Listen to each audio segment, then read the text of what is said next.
اسلامی سال یعنی قمری سال یا سنہ ہجری سال کا پہلا مہینہ محرم الحرام کا بابرکت مقدس مہینہ ہے۔ محرم حرم سے ماخوذ ہے، جس کے معنی عزت و احترام کے ہیں۔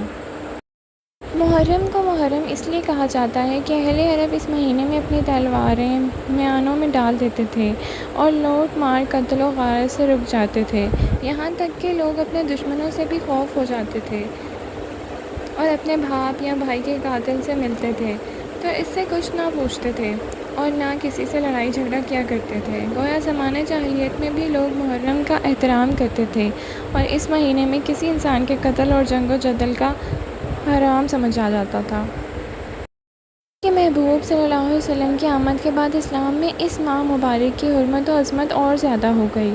قرآن مجید میں ارشاد ہے کہ بے شک اللہ کی کتاب میں اللہ کے نزدیک گنتی کے مطابق اس وقت 12 مہینے ہیں جب سے اس نے آسمان اور زمین بنائے ہیں۔ ان مہینوں میں سے 4 حرمت والے ہیں اور یہ سیدھا دین ہے، تو ان مہینوں میں اپنی جانوں پر ظلم مت کرو۔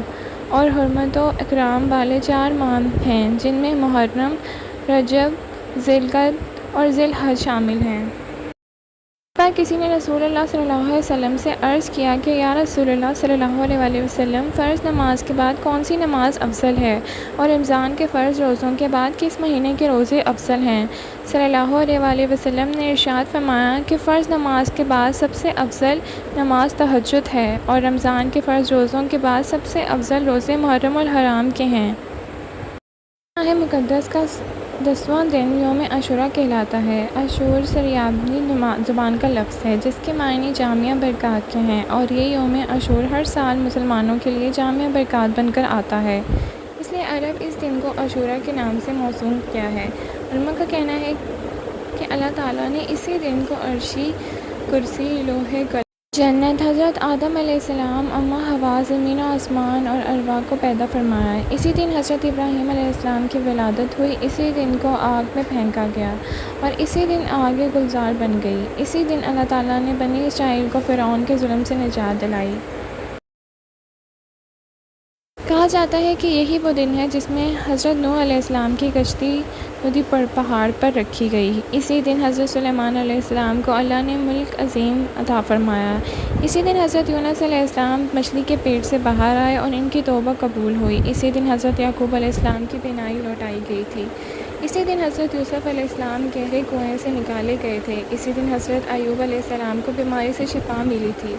اسی دن زمین پر آسمان سے پہلی بارش اسی عاشورے کے دن ہوئی تھی، اور صلی اللہ علیہ وسلم کے پیارے نواسے سیدنا حضرت امام حسین رضی اللہ عنہ اور ان کے گھرانے کی کربلا تپتے ہوئے صحرا میں شہادت ہوئی تھی۔ خاندان رسول صلی اللہ علیہ وسلم نے اپنی مقدس جانوں کا نذرانہ دے کر سجدہ اور دین اسلام کو بچائے۔ محبوب خدا کے پیارے اہل بیت اطہار نے ظلم و برداشت کیے تھے، تیر کھائے، مگر ہر قدم پر صبر و استدلال کی عظیم اور جلیل القدر مثال نظر آئی۔ دراصل امام حسین رضی اللہ عنہ اور آپ کا گھرانہ رہتی دنیا تک حق و شجاعت کی زندہ مثال ہے۔ بعض علماء کا کہنا ہے کہ اللہ نے دنوں کے اعتبار سے جو بزرگیاں امت مسلمہ کو عطا فرمائیں، ان میں یہ 10ویں محرم کا دن بزرگی والا دن ہے، لیکن اکثر علماء کا یہ قول ہے چونکہ یہ دن 10 محرم کا ہے اسی لیے عاشوراء کہلاتا ہے۔ سیدہ ام المومنین حضرت عائشہ صدیقہ رضی اللہ عنہا فرماتی ہیں کہ زمانہ جاہلیت میں قریش عاشوراء کے دن یعنی 10 محرم کا روزہ رکھتے تھے، اور رسول اللہ صلی اللہ علیہ وسلم بھی اسی دن کا روزہ رکھتے تھے۔ جب آپ نے مدینہ منورہ ہجرت فرمائی تو خود بھی اسی دن کا روزہ رکھا اور لوگوں کو بھی حکم فرمایا، لیکن جب ماہ رمضان کے روزے فرض ہوئے تو آپ صلی اللہ علیہ وسلم نے فرمایا کہ جو چاہے عاشوراء کے روزے رکھے اور جو چاہے نہ رکھے، اس دن کے روزے کی بہت بڑی فضیلت ہے۔ رسول اللہ صلی اللہ علیہ وسلم نے ارشاد فرمایا کہ اگر مومن زمین پر سونا خرچ کرے تو بھی عاشوراء کی فضیلت کو نہیں پا سکتا۔